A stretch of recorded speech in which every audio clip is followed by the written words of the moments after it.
ஆடியில் அதிரடி ஆஃபர் 5 முதல் 50% வரை தள்ளுபடி விற்பனை. நம்ம ராயல் பர்னிச்சர்ஸ், நாகர்கோவிலில். அனைத்து பர்னிச்சர்களும் எங்களது சொந்த தயாரிப்பில்.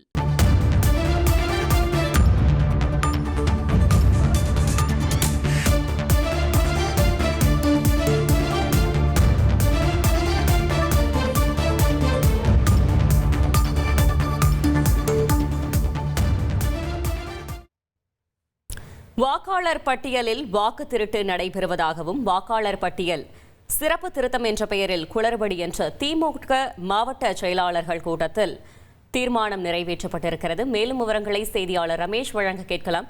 ரமேஷ், வணக்கம். முழு தகவல்களை சொல்லுங்க.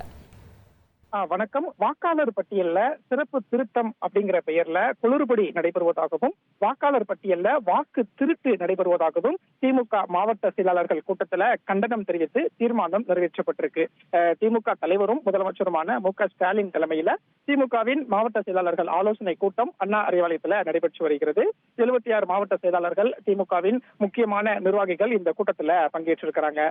3 விஷயங்கள் குறித்து இந்த கூட்டத்துல பிரதானமாக ஆலோசிக்கப்படுது. ஒன்று, ஓரணியில் தமிழ்நாடு அப்படிங்கிற பெயர்ல திமுக உறுப்பினர் சேர்க்கையை நடத்திட்டு இருக்காங்க.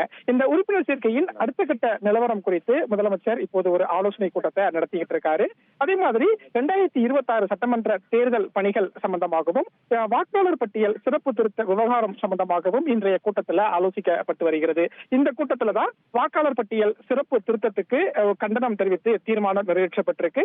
அதே மாதிரி ஓரணியில் தமிழ்நாடு என்ற தலைப்புல ஒரு பிரச்சார இயக்கத்தை திமுக தொடங்கி அந்த பிரச்சார இயக்கம் வெற்றிகரமாக சென்று கொண்டிருக்கிறது அப்படின்னு நன்றி தெரிவித்தும் தீர்மானம் நிறைவேற்றப்பட்டிருக்கிறது. இன்னும் அடுத்தடுத்த தீர்மானங்கள் நிறைவேற்றப்பட இருக்கிறது. அதே மாதிரி தேர்தலுக்கு தயாராகும் விதமாகவும் பல்வேறு ஆலோசனைகள், அறிவுறுத்தல்களை திமுக நிர்வாகிகளுக்கு முதலமைச்சர் வழங்க இருப்பதாகவும் தகவல் தெரிவிக்கப்பட்டுள்ளது. தகவல்களுக்கு நன்றி ரமேஷ். ஆடியில் அதிரடி ஆஃபர் 5 முதல் 50% வரை தள்ளுபடி விற்பனை. நம்ம ராயல் பர்னிச்சர்ஸ், நாகர்கோவிலில். அனைத்து பர்னிச்சர்களும் எங்களது சொந்த தயாரிப்பில்.